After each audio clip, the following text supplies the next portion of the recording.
हमारे मन में गंदे विचार क्यों आते हैं? हम नहीं चाहते पर फिर भी हमारे मन में गंदे विचार आते रहते हैं। लेकिन क्यों मन ही हमारा सबसे बड़ा दोस्त है और मन ही हमारा सबसे बड़ा शत्रु है?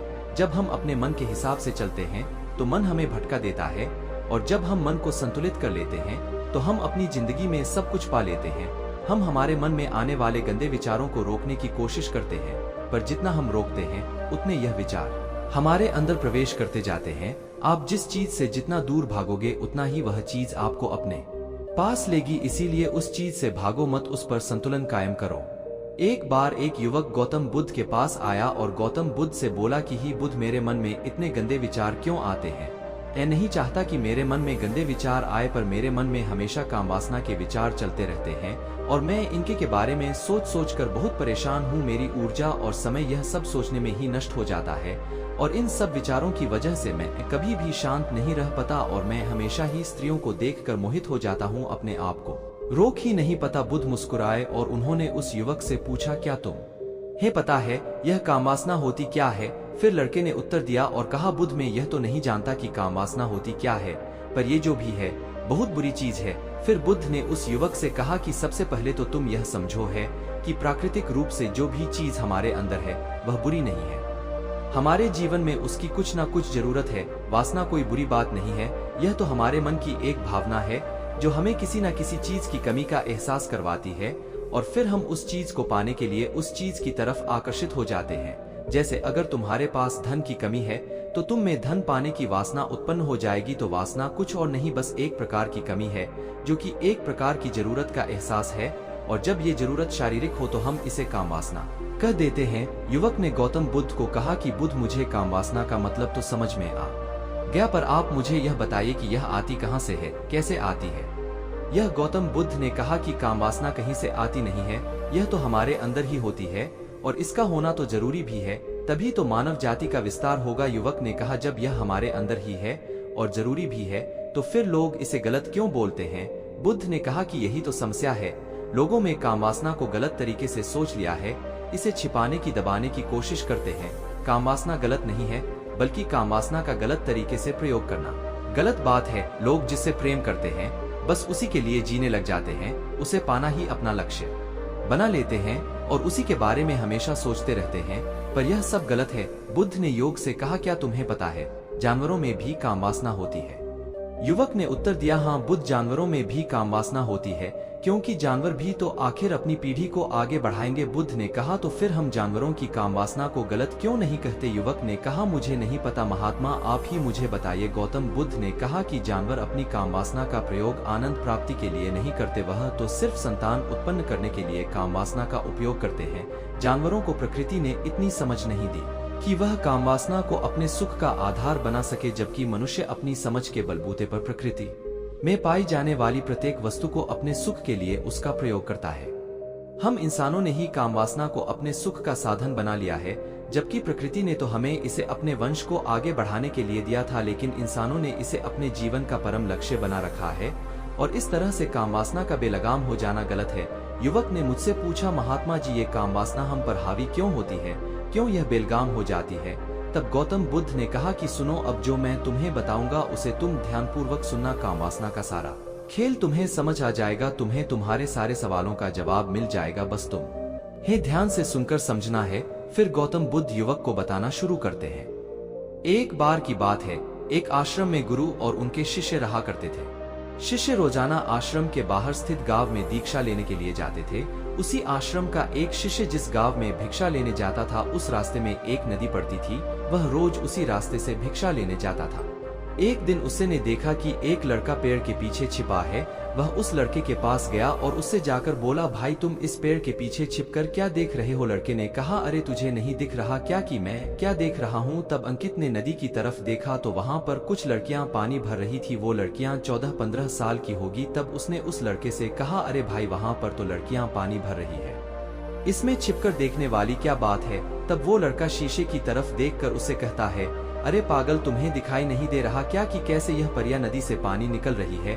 जरा उनकी अदाओं को तो देखो, उनके कोमल शरीर को देखो, उनकी पतली कमर मटके को उठाते समय बाल खाती है और उनके बाल उनकी कमर पर कैसे लहरा रहे हैं, मानो सुंदरता बिखरी पड़ी हो। उसने फिर नदी की तरफ देखा और इस बार वह इसे देखता ही चला गया। अभी तक तो कुछ भी नजर नहीं आ रहा था और वह बिल्कुल निर्भय था। उसे किसी भी बात का कोई डर नहीं था, लेकिन अब वो छिपने लगा और उन लड़कियों को देखने लगा जैसे उसने कोई अपराध कर दिया हो। और जब वो छिपकर उन लड़कियों को देख रहा था तभी वो अचानक अंदर से कौंप गया और उसने कहा कि ये मैं क्या कर रहा हूँ, मैं जो कर रहा हूँ वो सही नहीं है, मुझे यहाँ से चले जाना चाहिए। और फिर वह जल्दी से वहाँ से चला गया। वो आश्रम पहुँच जाता है। आश्रम जाकर वो अपने कार्यों में लग गया, लेकिन जो अभी वह देखकर आया था वही उसकी आंखों के सामने बार बार आ रहा था। उसके मन में वही दृश्य चल रहा था। उसका मन वही सब कुछ देखने के लिए लड़ाई कर रहा था। उसका किसी भी काम में मन नहीं लग रहा था। सुबह होते ही वह रोज जल्दी ही भिक्षा के लिए आश्रम से निकल जाता और उस नदी के पास वाले पेड़ के पास जाता जहाँ पर वह लड़का पहले से मौजूद रहता था। उसके साथ मिलकर लड़कियों को छुप छुप कर देखता था।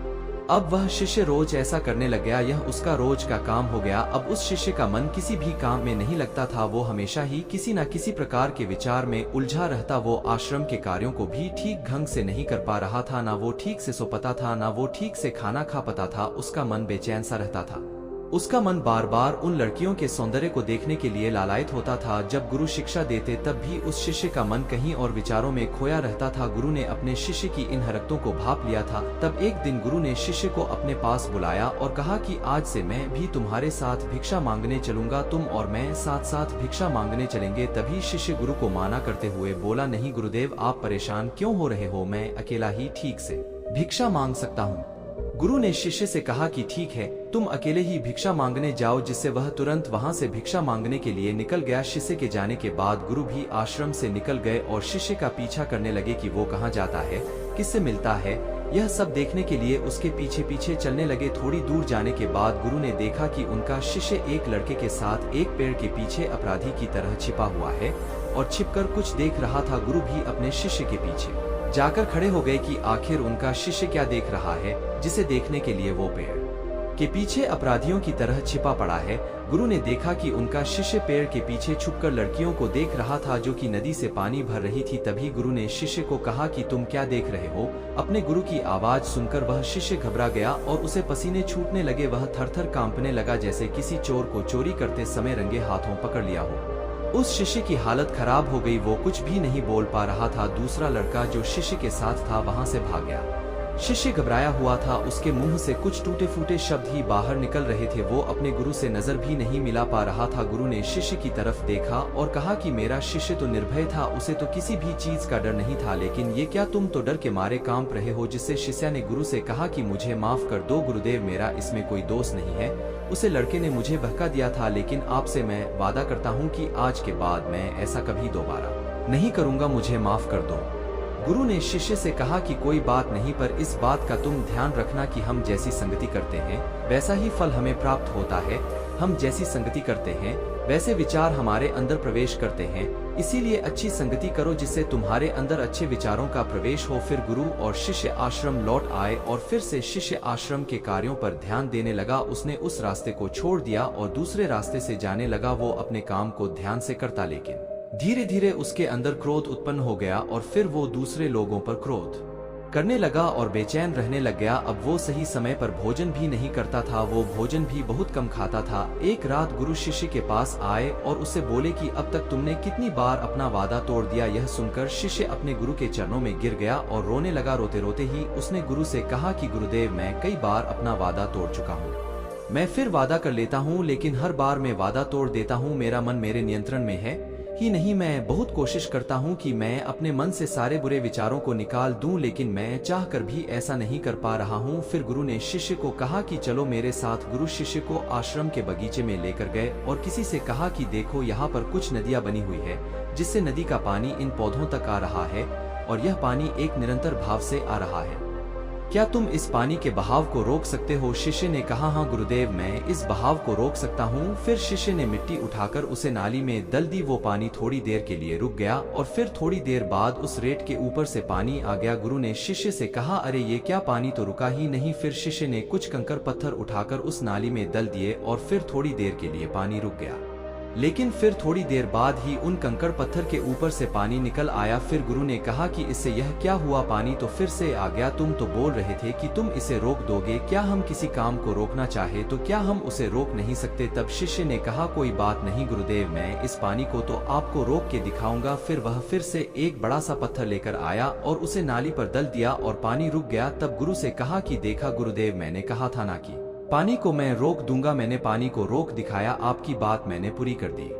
गुरु मुस्कुराए और बोले अच्छा जरा ध्यान से देखो, पानी रुक गया क्या? वो तो पीछे की नाली तोड़कर बाहर आ गया और अगल बगल से बह रहा है।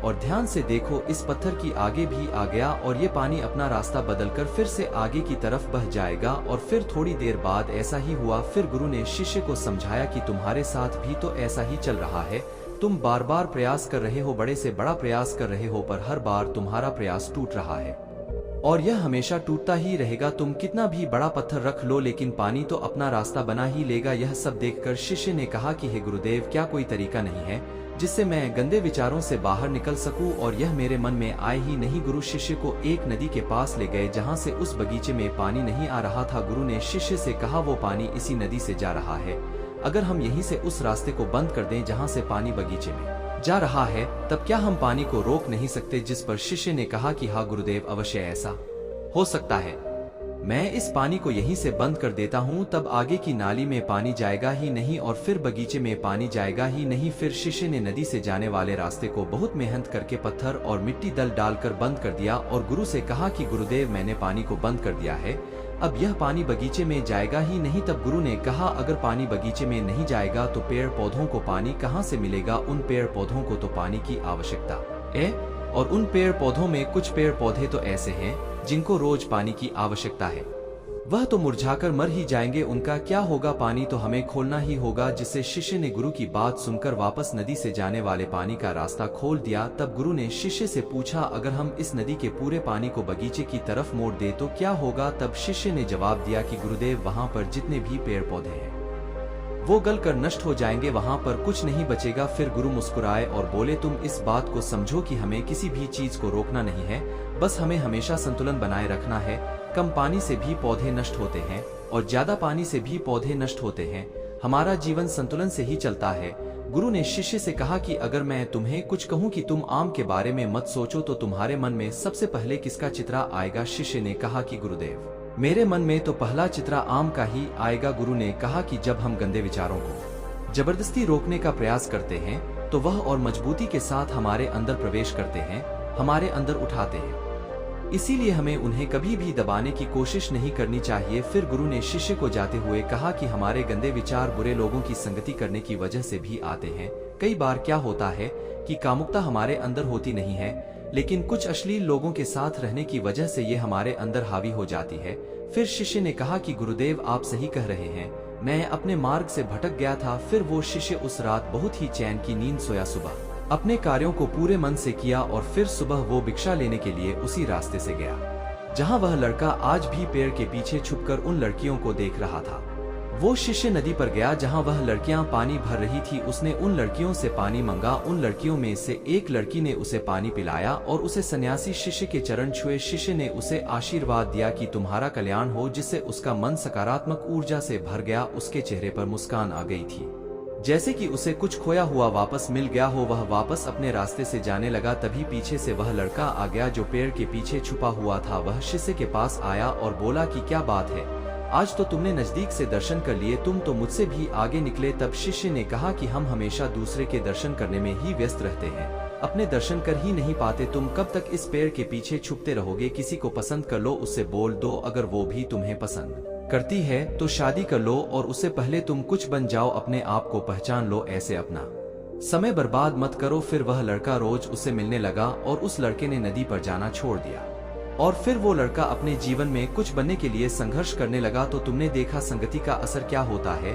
अपनी संगति बदलो, अपने विचार बदलो। बुद्ध ने युवक से पूछा कि क्या तुम्हें तुम्हारे सारे सवालों का जवाब मिल गया? तब युवक ने कहा कि हाँ महात्मा जी, आपका बहुत बहुत धन्यवाद। तब गौतम बुद्ध ने युवक से कहा कि जब तुम्हारे मन में गंदे विचार आए तब आप अपने आप को दोषी मत मानो। यह शरीर है और यह सब इसने हजारों वर्षों से सीखा है। केवल तुम्हारे सोच लेने से, शपथ लेने से ये टूटने वाला है नहीं, लेकिन तुम्हारे पास वो शक्ति है, वो ऊर्जा है जिसका तुम्हें संतुलन उपयोग करना है।